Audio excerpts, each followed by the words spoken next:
Let me make something abundantly clear.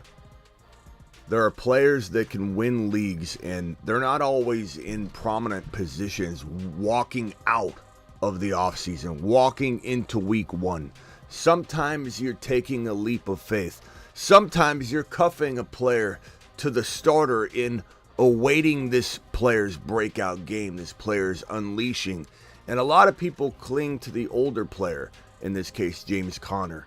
And no one's saying that James Conner and Benson together aren't gold. In many cases, I'm telling you to draft James Conner because the Cardinals' offense is going to produce running back numbers. But Benson is the league winner. Benson has the capability of smashing every single person around you and giving you the keys and pieces that can have you leapfrogging everybody in your league when push comes to shove, when this guy's able to produce top 10 running back numbers at his freaking 70, 80, 85, and 90 overall ADP. His return on investment is some of the best in fantasy. This is a top 12 running back sitting there, sleeping giant, just waiting. A guy that never fumbled once in his career in college. A guy that was a 2 times All-ACC performer. This is a man that scored 14 rushing touchdowns last year in college. Trey Benson wins leagues. The Fantasy Football Show, Trey Benson edition. Guy that just signed his rookie contract, which is why we're even talking about him, because his name's in the news right now. People might be a little bit more on their toes about this situation. We need to talk about it. We need to make sure you're dialed in to Trey Benson. That show begins right now. Live from the FantasyFootballShow.com studios. It's the Fantasy Football Show. Live! Monday through Friday, 8 p.m. Eastern. Smitty is also live whenever news breaks. From the FantasyFootballShow.com news desk, here is your breaking news.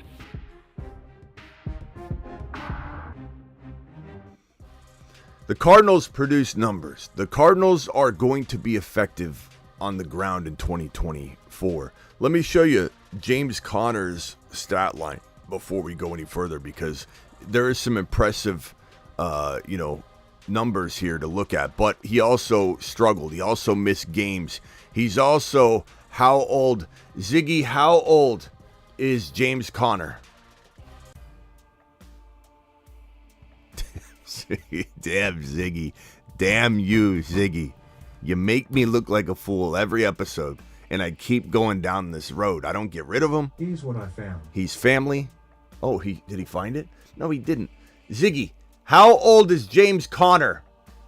You son of a... James Conner is 29 years old 29, and was born on May 5th, 1995. 29. Not saying that running backs can't have success for short periods of time.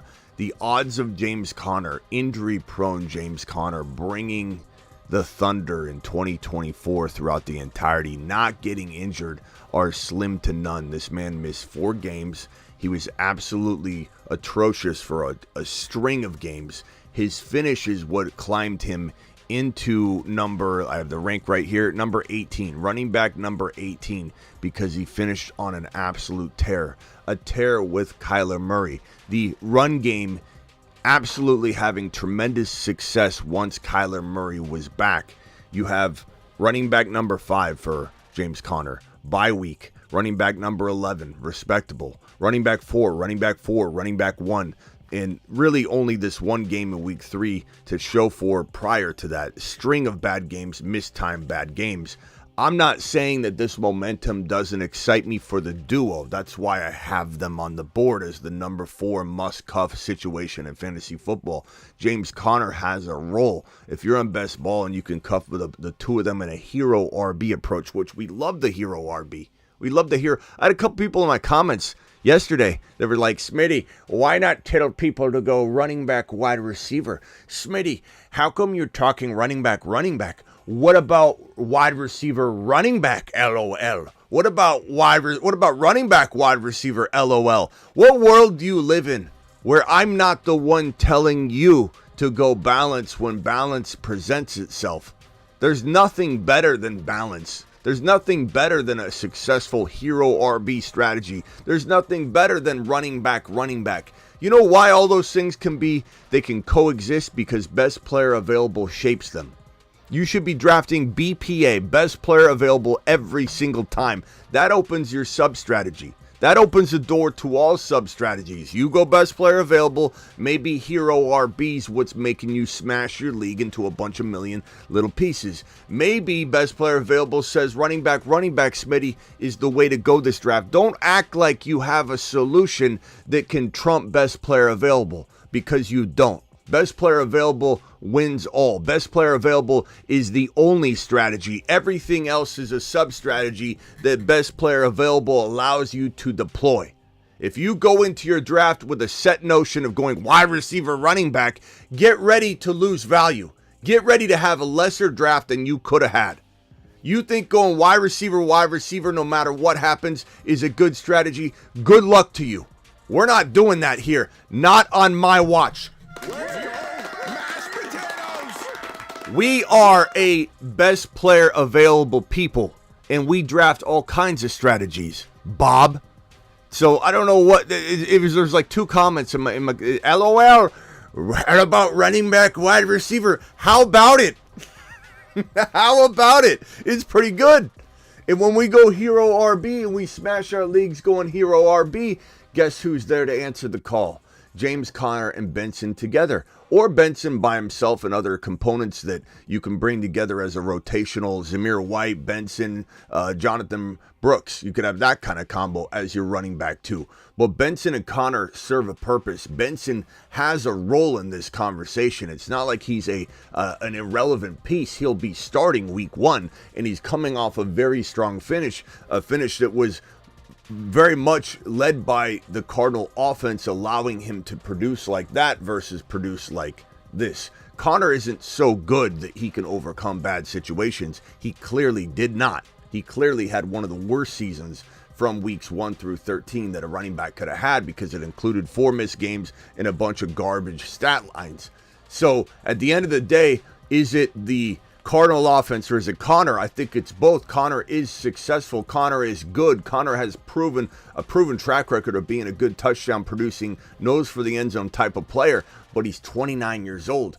Injuries are going to be a new recent thing for him that's going to continue to evolve and continue to get worse. It's going to worsen. This isn't going to get better. You don't get healthier. You don't stave off injury more as you get older. He's 29 years old. That's a kiss of death a year for a running back. Benson's going to win leagues. Standalone Benson's going to win leagues. Conner, Benson cuffed together is going to win leagues. And this duo is going to do similar to what Conner did the entirety of the 2024 season. Let me show you some stats that Benson brings to the table. Benson in college, my friends, was an absolute monster. In 2021, played for Oregon. Then he was at FSU in 2022 and 2023. Specifically, these 2022 and 2023 seasons, 990 rushing yards, 905 rushing yards. Last year, 154 and 156 carries. Couldn't be more consistent. 6.4, 5.8 yards per carry. 9 touchdowns, 14 touchdowns on the ground. This guy's absolutely the definition of consistency. Down on the receiving column, 20 receptions for 227 and a touchdown last year. He had 15 total touchdowns and well over 1,000 total yards playing football for FSU. And this guy runs a 4.3 40. He has 4.3 speed, and he comes out of 2023 looking like an absolute kind of, I don't want to say watered down version, because I don't want to diminish his upside and appeal and his return on investment potential, but it's like a little bit of Breece Hall.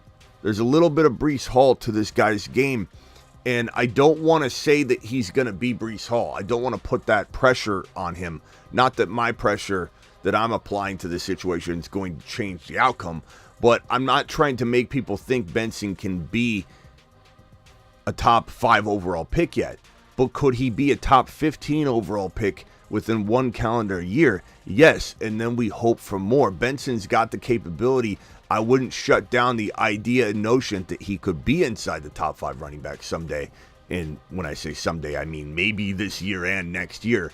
This is a player that has 4.3 speed and has never fumbled the football in his college career.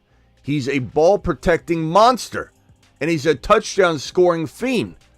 He scored 14 rushing touchdowns in college last year, 9 the year prior. He pulled in a receiving touchdown, and pulled in over 200 yards. The guy can catch the ball. The guy doesn't fumble the ball, and he's got 4.3 speed, and he plays in an offense that has a mobile Kyler Murray that defenses have to spy.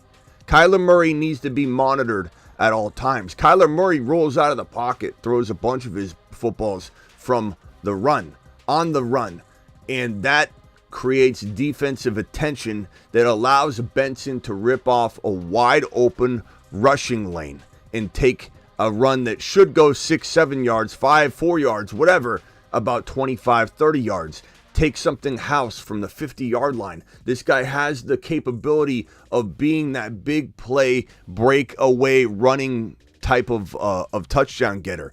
Think the reason Breece Hall and Benson have some similarities is that speed, that 4.3 speed that Benson has, and the ability to play in an offense that's going to be concerned about the running capabilities of Kyler Murray is going to make him look like Breece Hall on rare occasion. He will literally get a handoff. He'll have literally 3 defenders to beat, shake and bake, and then it's to the end zone.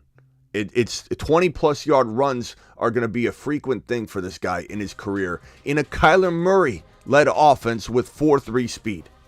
I don't think people understand how amazing Benson could be. I don't think people realize that this could be a staple of a top 15 overall pick in 2024 fantasy football. 2025 fantasy football. A staple top 15 pick in 2025 fantasy football drafts a calendar year from today. This is going to be an amazing, amazing year for Trey Benson. The moment the 29-year-old James Conner gets injured and can't return to the game, the moment the 29-year-old James Conner just gets injured, even if it's 1 or 2 games, and Benson enters the equation, they're not taking this equation and dialing it back. Benson's going to stay in.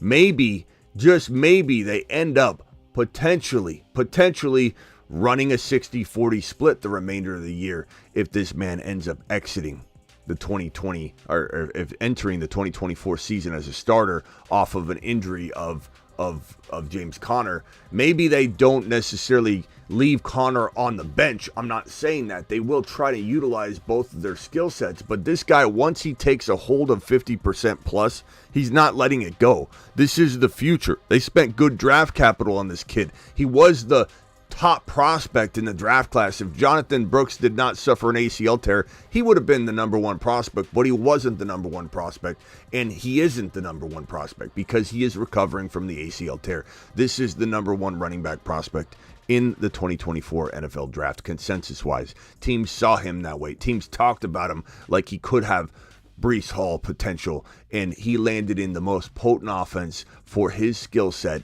the ability to shake and bake defenders that are more focused on Kyler Murray than they are him. Even with the big game, defenses won't be able to readjust and say, you know what, let's recalibrate, come in and focus on stopping this guy, because guess what? They still every single game have to put Kyler Murray's scrambling ability on priority. They have to monitor and spy this QB because he throws outside the pocket on the regular. There's no way to contain and game plan consistently for Trey Benson. Benson is going to win leagues. Benson is a Mars man for a reason. He's on a shuttle to Mars. Mars men. Loads dropping and spinning aimlessly in space. There it is. There it is. He's been a Mars man for a while. That's not a new. It's not a new addition, by the way. I don't see Conner going away. John, that's why I do what I do, and that's why you do what you do. John, no offense. But that's why you're here watching. I'm trying to teach you. I'm trying to tell you to go get a coffee, John. Okay? Go get a coffee. You let me worry about about whether Benson gets into the lineup, John. I got this. Don't worry about it.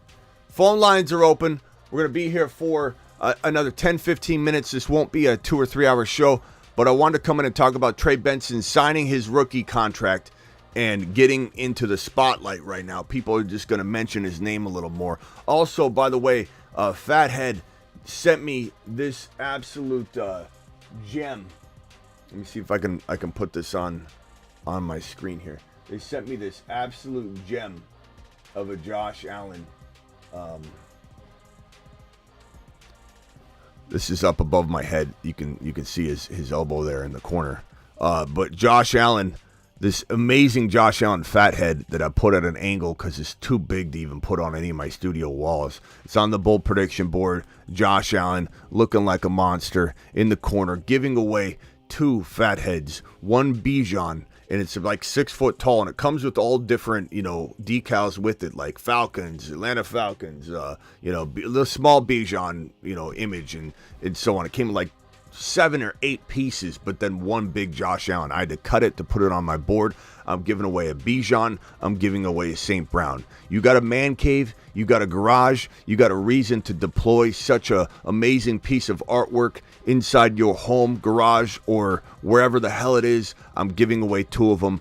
Details to come, so stay tuned. Thank you, Fathead, for hooking up everybody here, including your boy in the studio with the Josh Allen at the top. We will be taking phone calls on the phone line. Dial into the attic.shop phone line. Call into the show. Call into the show.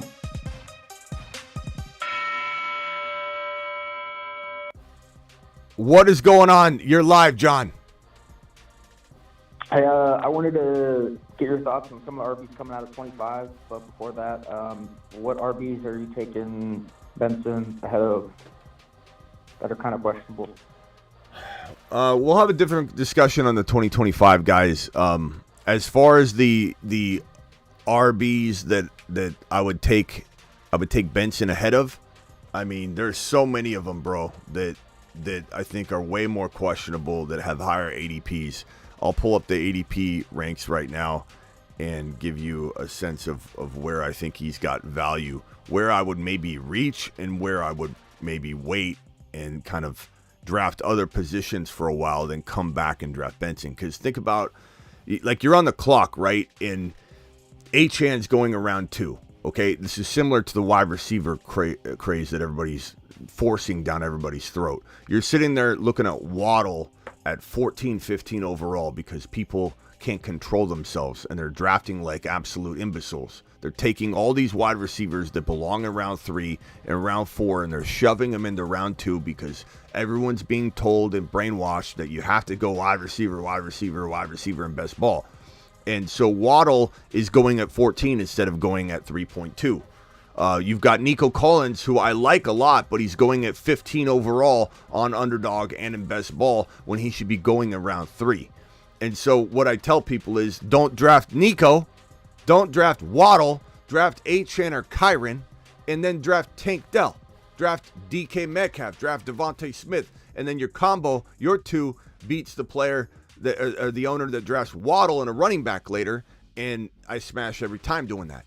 The same thing could be said about really anything. Drafting Trey Benson ahead of somebody that you don't need to, take another position, go quarterback, go wide receiver, and then instead of taking Trey Benson too early or ahead, you end up grabbing Benson later and taking advantage of the ADP. So don't force him above other players because I like him, because I think he's going to be this good. You got to make sure you're still taking him around his ADP.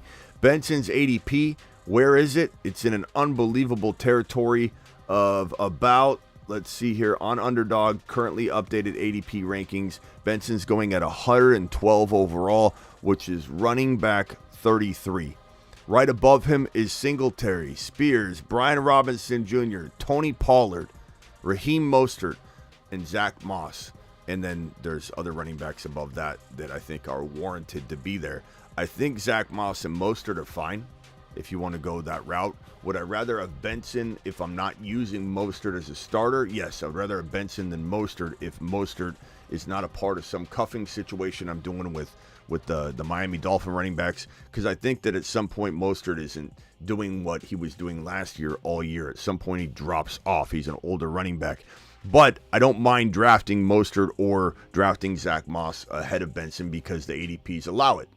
But do I reach for Benson over Singletary? Absolutely. Do I reach for Benson over Brian Robinson Jr.? Absolutely. Do I hate that somebody likes Brian Robinson Jr. more? No, but I disagree with him. So Benson is my guy. James Conner is going at 88 overall. So if you want, he's going as running back 24. Benson's going as running back 33. So there's definitely ample opportunity to draft both of them together. Maybe in some cases it's back-to-back picks, but that's okay because you're talking about, in many cases, a 7th or an 8th round and a 9th round pick, and you're using very late draft capital to grab your running back too. James Conner and Benson together are a fantastic running back too. Fantastic running back too. But do I want you using ADP to your advantage? Yes. Do I like Benson quietly better than I like even DeAndre Swift? Yes, I do. But am I drafting him ahead of Swift? No, because Swift is going at 93 overall. Benson's going at 112. So there's a huge discrepancy in ADP that allows you to manipulate and get Benson later and go wide receiver or go whatever. So just making that point abundantly clear. We're not drafting Benson higher than we need to. Benson smashing and winning leagues for you if you take advantage of the ADP. And as I said, 29-year-old James Conner has a role. He's important. He's important to the beginning of this. If you're trying to use Benson, the Benson combo the entirety of the season, you need James Conner. You can't expect to start Benson in week 1. You don't know what's in store for Benson in week 1. Conner is a vital role. Unless Benson is a stash player that you're waiting to use later on to unseat one of your other RBs, somebody even as good as Najee or Ramondre or Aaron Jones or Alvin Kamara or David Montgomery or Kenneth Walker or even Rashad White or Joe Mixon could easily be unseated by a starting Trey Benson. Once Trey Benson's in the lineup, whether it's week 5, week 4, week 10, and he's in there in a full go capacity, he's taking everybody out of your lineup that is from like James Cook down. Maybe James Cook stays in the lineup, maybe he doesn't. Could I see myself starting a Trey Benson who's starting for Arizona over James Cook? Yes, I could. I think he's a top 15 running back, guaranteed when he's starting games. He's a 4.3 speed running back that's never fumbled the football in college and had 15 total touchdowns last year. He's got a nose for the end zone, and he's got a nose for winning leagues, and we're all about winning leagues here on the Fantasy. Let's go, mashed potatoes! All right, quick follow-up, John, and then I'm going to bump you off the line because I got to go. Obviously in best ball, they start him automatically, but with David Montgomery and Jahmyr Gibbs, you're starting them both in redraft. Are you doing the same thing if you have James Conner and Trey Benson? Say that last part one more time. Are you starting them both in redraft? Put one in the flex, one in the RB position.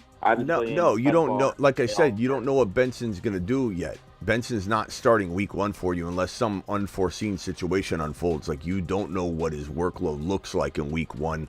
And I don't know that even if we get a sense of it, it probably won't be a sense of, hey, he's getting starter carries. He is not. This is where it's confusing for people. This is where I thought I made this already clear. And John, I'm not mad at you. I'm glad you're mentioning this because clearly other people are going to feel this way. I thought I made this abundantly clear. Like, you're not taking him to start week 1. He's a league winner. See the little shh emoji? He's a sleeping giant, which means he's currently in Betty Bye right now. He's currently in his bed, sleeping away. And I don't know if he awakens before week 1, and we'll obviously know that, but you can't draft him to be your week 1 starter. You don't know what is in store for him. But this is where it's confusing for people. This is where someone goes, well, I can't start him in week 1. I don't want to draft him as a league winner, Smitty, because that means James Conner, like you said earlier in the chat, isn't going away. No one's saying he has to go away either. No one's saying Benson should be getting 22 carries a game. He should be getting somewhere around the Breece Hall workload. 4, 5, 6 receptions, 14 carries. The Cardinals are running more than 14 times with the running backs. You need Connor. If Connor's not there, somebody else needs to step in and take some carries. This guy is going to be all over the field. But it's going to take some patience and some ingenuity in your roster build and some smarts in terms of when to deploy and when not to deploy a non-best ball. But you can't draft him to start week 1 as of this moment. Maybe that changes if Connor gets injured, of course, but then his ADP is going to skyrocket, which I think I'll still be 100% behind wherever his ADP level's at, because I think he's a monster. But this is not for the faint of heart. This is probably not going to settle well. This prediction, this player, this projection, this strategy with people that have fantasy football anxiety, because they want to know now. They can't gamble on this. That's not the way they roll. They're not that type of person. And that's fine. I can't help everybody. Some people don't know how to build around something like this. But this is not, like, I don't know how much clearer I can be. This is not somebody that's sitting there ready to go. This is a sleeping giant. He's waiting to be activated. Project Trey Benson is waiting, sleeping dormant. There's no using him yet, and that's uncomfortable. I get it, but it is what it is. Appreciate it, Smitty. Have a great rest All right, of your John, day. appreciate you later. Travis, you're live. Hey, so I have a few Dynasty leagues, and I have shares of Cook in like 3 out of my 4 Dynasty leagues, so I'm looking to move him in at least one of them. What would you be looking if? Would you need something plus Benson for Cook right now, or do you think would you just do a straight up swap, or what would you be looking for in a trade like that? Fair market value, Benson is way below James Cook, way below. So right, I'm not saying so I that's don't. what I'm asking. What would you need? You'd have to give me examples of what the person has. I mean, an example of a player would be, I'm trying to upgrade something. I'm trying to turn, even if it's like turning a QB6 into the QB4, even if it's getting a second rounder turned into a late first, even if it's getting maybe trying to think of like a tight end move that would even work. Like maybe you've got Andrews and you turn it into McBride. Maybe you've got, because people sometimes don't like, as we talked about yesterday, don't like McBride.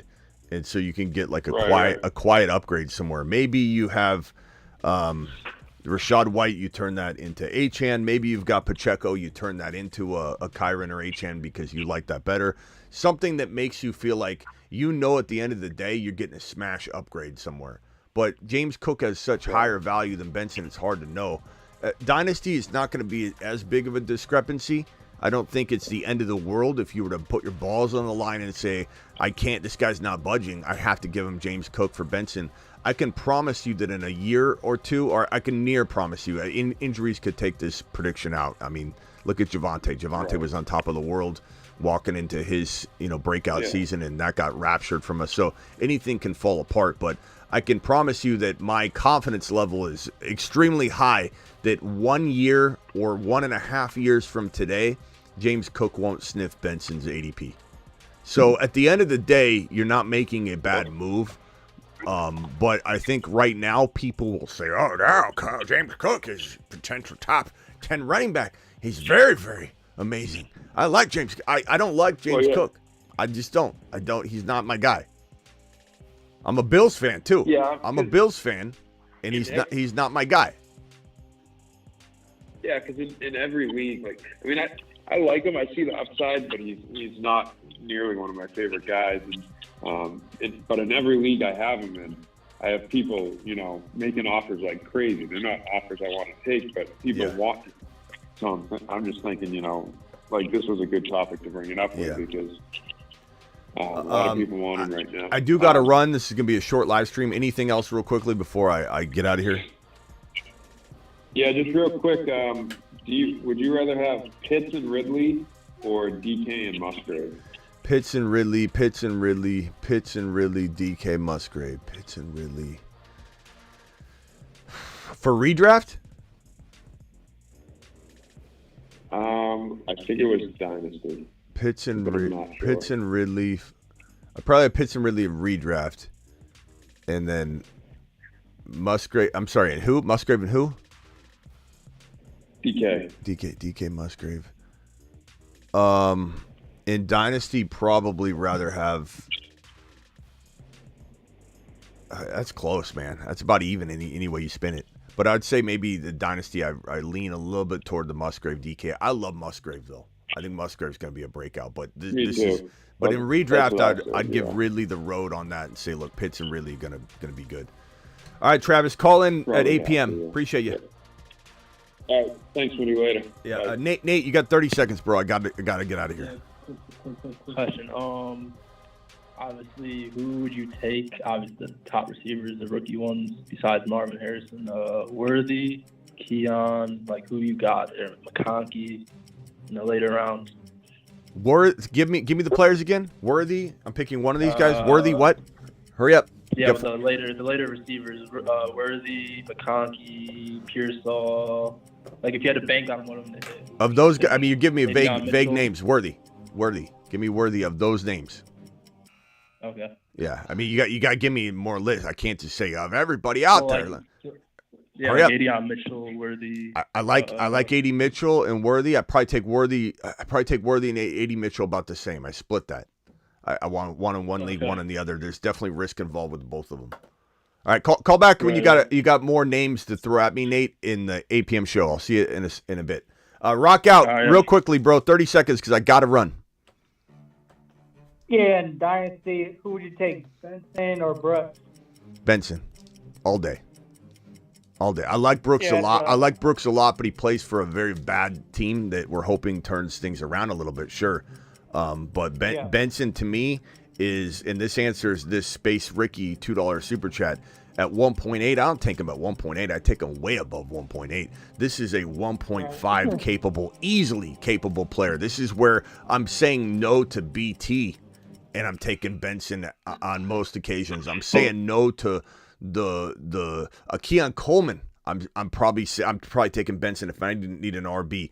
I am so high on Benson. I've been higher on Benson than you can find because when I did my rookie rankings coming out of the draft, I had him as 1.5. So this is bold. People don't like this. 1.5. You can't take Benson 1.5. What about BT? What about even over Bowers? It's just how I feel about this guy in this situation. Yep. All right, hey, rock out. Got to run. I'll see you at 8 p.m., bro. Call back in then. Appreciate you. All right, cool. All right, I'm out of here. Thanks, Space Ricky, for dropping the super chat. You're the man, the myth, the legend. I will see you all later.